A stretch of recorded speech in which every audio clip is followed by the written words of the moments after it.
Hey guys, I'm Emily from the Blue Mouse, and today I'm going to show you how to do a 4-stitch decrease in brioche knitting, and this is what it will look like versus your single decreases down here. You will need a removable stitch marker in order to do this.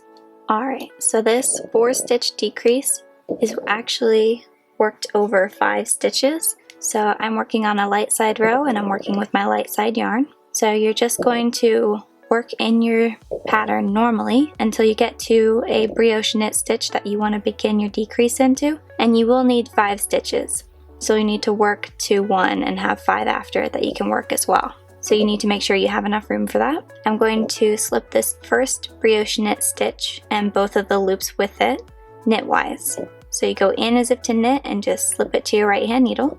And then you're going to go into this stitch, which would be your slip 1 yarn over, and you're just going to slip it knitwise without yarning over. Just slip it onto your right hand needle, and now you're going to use your stitch marker. So you're going to slip the next brioche knit, both loops of it, onto a stitch marker, and then just slide it off of both your needles.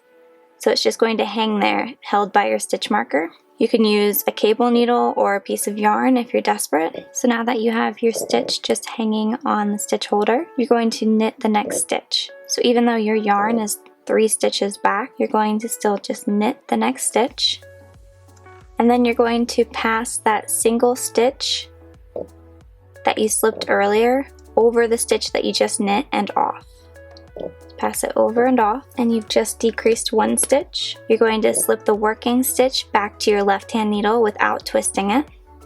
And now you're going to pass this next brioche knit stitch right here, not the one attached to your marker, but the next one on your left hand needle. You're going to take both those loops and pass it over and off that working stitch. You've decreased another stitch, and now you're going to take your working stitch and pass it to the right hand needle again without twisting it. And now that first brioche knit stitch that you slipped at the very beginning of this decrease, this one right here, you're going to go into both those loops and pass it over your working stitch and off. And now you're going to pick up your loops from your stitch marker and place them on your left hand needle. So I'm going to put them back on and try and get the light color first right here. And now you're going to slip your working stitch that's on your right hand needle over to your left hand needle without twisting it. And now you're going to pass both the loops that make up that brioche knit stitch. You're going to pass it over your working stitch and off. And then you're going to slip your last final working stitch over to your right hand needle, and that is how you do a 4-stitch decrease. So then you just keep working your row normally to the end or until you need to do another one of those decreases. Alright, so I'll show that to you one more time. So remember, you just work your light colored row with your light colored yarn normally until you get to the stitch that you want to decrease into. You're going to work over 5 stitches, so you'll need 5 stitches that you're going to decrease over. So I've come to my brioche knit stitch, and I'm just going to slip that knitwise. So remember to grab both loops and slip it as if to knit. So this next stitch would be a slip 1 yarn over, but we're just going to slip it as if to knit normally. Don't yarn over, you just slip it. And now you're going to take your removable stitch marker, grab both loops of your next brioche knit and slip it off your needle onto your stitch marker, and then you're going to go into the next stitch on your left hand needle and just knit it normally.